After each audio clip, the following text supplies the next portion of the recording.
pada bulan-bulan itu disunahkan kita memperbanyak amal soleh. Kalau Anda kerjakan amal soleh, maka status pahalanya naik di bulan-bulan itu. Jadi kalau sekarang Anda sholat, pahalanya bertambah. Kalau sekarang Anda misalnya baca Quran, pahalanya bertambah. Kalau sekarang misalnya Anda infak, pahalanya bertambah. Mumpung masih ada waktunya, ayo tingkatkan. Nah, caranya bagaimana? Kalau Anda ingin mengamalkan satu amalan dan banyak amalan lain mengikuti, satu amalan yang lain ikut. Satu amalan mendayung satu amalan, 2-3 amal mengikuti. Apa amalannya?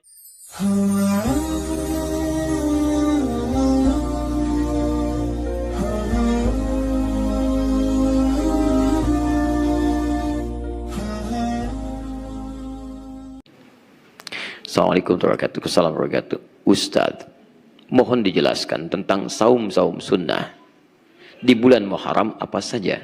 Masya Allah, bulan-bulan haram itu memang disunahkan kita untuk puasa.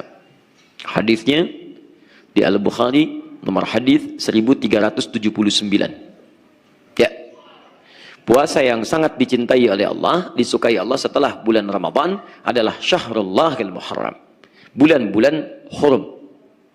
Bulan hurum itu ada 4. Dalil Qurannya surah 9 ayat 36. Inna iddatasy syuhuri 'indallahi 12 syahran fi kitabillah yauma khalaqas samawati wal arda minha arba'atun hurum. Ada 4 bulan hurum. 1 Dzulqa'dah, 2 Dzulhijjah, sekarang sudah sampai 25 Dzulhijjah, 3 Al-Muharram bulan depan, yang keempat bulan Rajab. Pada bulan-bulan itu disunahkan kita memperbanyak amal soleh. Kalau Anda kerjakan amal soleh, maka status pahalanya naik di bulan-bulan itu. Jadi kalau sekarang Anda sholat, pahalanya bertambah. Kalau sekarang Anda misalnya baca Quran, pahalanya bertambah. Kalau sekarang misalnya Anda infak, pahalanya bertambah. Mumpung masih ada waktunya, ayo tingkatkan. Nah, caranya bagaimana? Kalau Anda ingin mengamalkan satu amalan dan banyak amalan lain mengikuti, satu amalan yang lain ikut. Satu amalan mendayung satu amalan, 2-3 amal mengikuti. Apa amalannya? Rumus nabinya puasa. Karena dengan puasa, yang lain akan ikut. Anda kalau tidak puasa, jangankan sholat sunnah, sholat fardu terlambat perasaan biasa. Tapi kalau sedang puasa, ketinggalan sholat sunnah, Anda bisa gelisah, nambah. Anda kalau tidak puasa, jarang baca Al-Quran. Tapi kalau sedang puasa, ada dorongan baca Al-Quran. Anda tidak puasa, tuh di depan ada yang minta, belum tentu dikasih. Tapi saat Anda sedang puasa, yang nggak kelihatan mata pun, Anda catat. Cek saat Ramadan, bukankah fakir, miskin, yatim, Anda tulis, Anda cari. Dan hebatnya, orang puasa itu akan cenderung untuk meninggalkan maksiat. Dia tekan. Saat sedang puasa, dikelaksonin orang, bisa marah. Dicela, bisa membalas. Tapi saat sedang puasa, Anda bisa tahan semua itu. Minimal, takut batal puasanya. Sudah jam 5, tinggal 30 menit lagi mau buka. Dicela orang habis-habisan. Dasar kamu begini, begini, begini, begini. Masya Allah. Antum gak akan balas. Tahan. Takut batal. Kata teman, kenapa gak dibalas? Ntar habis maghrib. Habis maghrib. Masya Allah, luar biasa. Nah, jadi silahkan kalau bulan-bulan hurum itu, bulan hurum, puasanya silahkan.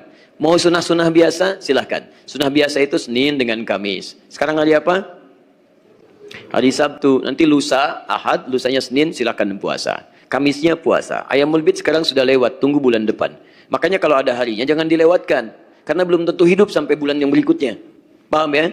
Nah, kalau sudah mau tambah lagi, ningkat boleh. Puasa Daud misalnya. Sehari puasa, sehari tidak. Senin puasa, Selasa tidak. Rabu puasa, Kamis tidak. Silahkan tingkatkan, gak ada masalah. Tapi ingat, untuk istilah Daud, itu cuma untuk puasa. Sholat tidak ada. Jadi tidak ada sholat Daud. Ya. Subuh sholat, duhur tidak. Asar sholat, maghrib tidak. Kamu sholat apa? Sholat Daud. Masya Allah. Cuma antum yang ngarang itu. Ya. Nah, tapi untuk bulan Muharram, bulan-bulan hurum maksudnya, itu boleh antum melebihi yang puasa Daud, asalkan tetap ada bukanya. Ya, asalkan tetap ada bukanya. Misal, Senin puasa, Selasa puasa, Rabu tidak, Kamis puasa lagi, Jumat tidak, Sabtu puasa lagi. Karena di bulan-bulan hurum itu memperbanyak puasa sunnah. Kalau memperbanyak tidak diberikan waktu-waktu spesifik. Sepanjang antum ingin banyakin, silahkan. Tapi disarankan di waktu-waktu hari raya antum berbuka. Waktu hari raya itu Jumat. Jumat itu waktu spesial untuk kita. Maka berbuka kita di situ. Dan waktu-waktu yang khususnya dipahami sebagai hari-hari untuk berkumpul. Dia ada undangan, ada macam-macam kayak Sabtu, kayak Ahad misalnya. Antum bisa berbuka supaya tidak sungkan kalau kemudian diundang orang untuk datang dan menikmati hidangannya. Walaupun kalau antum misalnya puasa tidak dilarang. Jadi begitu ada undangan, antum bisa batalkan. Ya, puasa sunnah itu sepanjang bukan yang khusus. Misal Senin Kamis ya, misal puasa Daud dan sebagainya. Kalau bukan yang khusus-khusus ada undangan, batalkan aja, sunnahnya dibatalkan. Batalkan. Ya, jelas ya. Tapi kalau yang khusus, misalnya puasa Arafah, ya, puasa 10 Al-Muharram, itu antum bisa kemudian tahan dan jelaskan, itu nggak ada masalah. Tapi kalau yang biasa-biasa, antum bisa batalkan. Ya, tapi jangan berniat puasa untuk batal. Awas, hati-hati. Ada pernikahan nih hari ini, Masya Allah, puasa, ada pahala, Masya Allah. Begitu sudah masuk kepada waktunya, datang. Mau kemana? Buka. Masya Allah. Dah ya. Cukup dulu ya. Cukup dulu karena pagi ini kami ditunggu harus menyampaikan satu hal yang penting ya, dalam momentum yang penting ada pernikahan yang saya diminta untuk menyampaikan kata sambutan untuk dua keluarga, dan juga alhamdulillah insyaallah katanya Pak Gubernur bisa bergabung. Jadi mohon izin kalau saya mungkin cukupkan dulu sampai di sini. Saya memotivasi, mari kita amalkan apa yang telah kita bahas sama-sama. Teman-teman, ikuti Nabi dalam setiap aktivitas kita. Kamu, Anda, saya, kita sudah berkomitmen bahwa wa ilaihin nusyur untuk hari ini. Maka siapkan rencana Anda sampai dengan tidur kembali.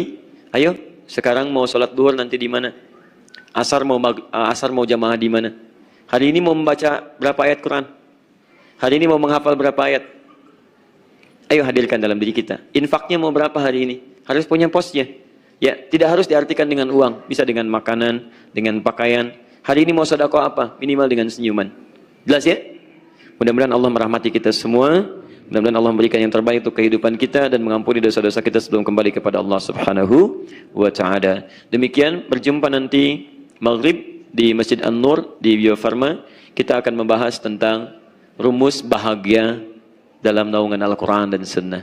Kalau antum belum bahagia sampai hari ini, maka apa tipsnya dari Al-Quran dan Sunnah? Atau Anda sudah merasa bahagia, tapi kata Al-Quran, itu bukan bahagia yang kami inginkan. Seperti apa? Insya Allah nanti sore atau maghrib kita jelang bersama di Masjid An-Nur, yang live dari Akhir TV, insya Allah dengan izin Allah Subhanahu wa taala. Kita akhiri dan ada peluang untuk salat syuruk untuk kita amalkan. Subhanakallahumma wa bihamdika asyhadu an la ilaha illa anta astaghfiruka wa atubu ilaik. Wa akhiru da'wana alhamdulillahirabbil alamin. سبيل مريح تنهد يا صاحي كي